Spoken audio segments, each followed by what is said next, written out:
Parashat Vayeitzei, Yaakov is awesome. How does he react? His whole world's fallen apart. He's had to run away from his family home. He had done everything that his parents asked of him. He was a good guy. And all of a sudden he finds himself a refugee, devoid of security, family, loved ones. He's leaving to go to a foreign land that he's not been to previously. Will he find a wife? What will it be like? So much drama, so much intrigue, but yet he doesn't lose it. He doesn't get bitter. He doesn't fall apart. He falls asleep and he has a dream. Now we know that dreams are byproducts of our wishes, our thoughts during the day. So what were his thoughts in that moment of crisis? And his thoughts reflected a great personality. In his dream, he has a conversation. I am Hashem. I'm going to look after you. I'm going to protect you. I'm going to bring you home. I'm going to give you this land. Yama, Kedma, Tzafana, Vanegba. It's going to be fantastic. Right now, I'm lacking everything, says Yaakov. And what does he dream about? He dreams about security, a relationship with Hashem, and the promise of his land. It's not so simple.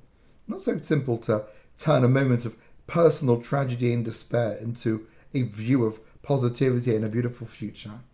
So many people struggle. You're in a bad place and you can't think of any solution to the problem. Yaakov could dream of a better day. And what else did he see? He saw this ladder connecting heaven and earth. So many times in Tanakh history, the prophets have to remind our ancestors, Hashem's still real. Hashem hasn't gone to sleep. Hashem hasn't given up on you. It's not Hashem that's changed. It's you, the Jewish people, have changed. And that's why things are different. And Yaakov sees a ladder. The connection between heaven and earth is still there. Despite Yaakov's difficulty, despite Hashem seemingly having abandoned the good guy in the story and favoring the bad guy and wondering where is that connection? Am I just left to chance and the brutality of the physical world? Or is there still some side of yinikah, some point of connection that draws down blessings from a spiritual domain to the land? And he sees that ladder connecting heaven and earth. And he's reminded in that vision that he can be that source of connection. He sees the angels going up and down, but that ladder is by him. He is at the foot of the ladder, or he could go up the ladder. He could bring heaven down to earth or earth down to heaven. There's potential in his life. He still has a purpose. He still has a future. That's Yaakov.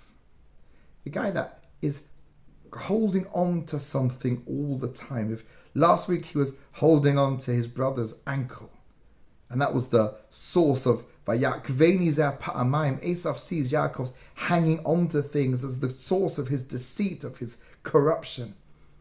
I want to argue that this week's Sedra, Yaakov is still being Mr. Yaakov, still hanging on. But now he's hanging on to the belief in a brighter future and his relationship with God that's very real and very this world, touching heaven, but relates to his spiritual and physical continuity and existence in this world. That's why he's a Yaakov. What are we going to grab hold of? What do we grab hold of when our lives are difficult? 3 times a day, 4 on Shabbat, we say, Elokei Avraham, Elokei Yitzchak, Elokei Yaakov. We're connecting to the God of Jacob. Let's connect not just to the God of Jacob, but to Yaakov himself. Shabbat Shalom.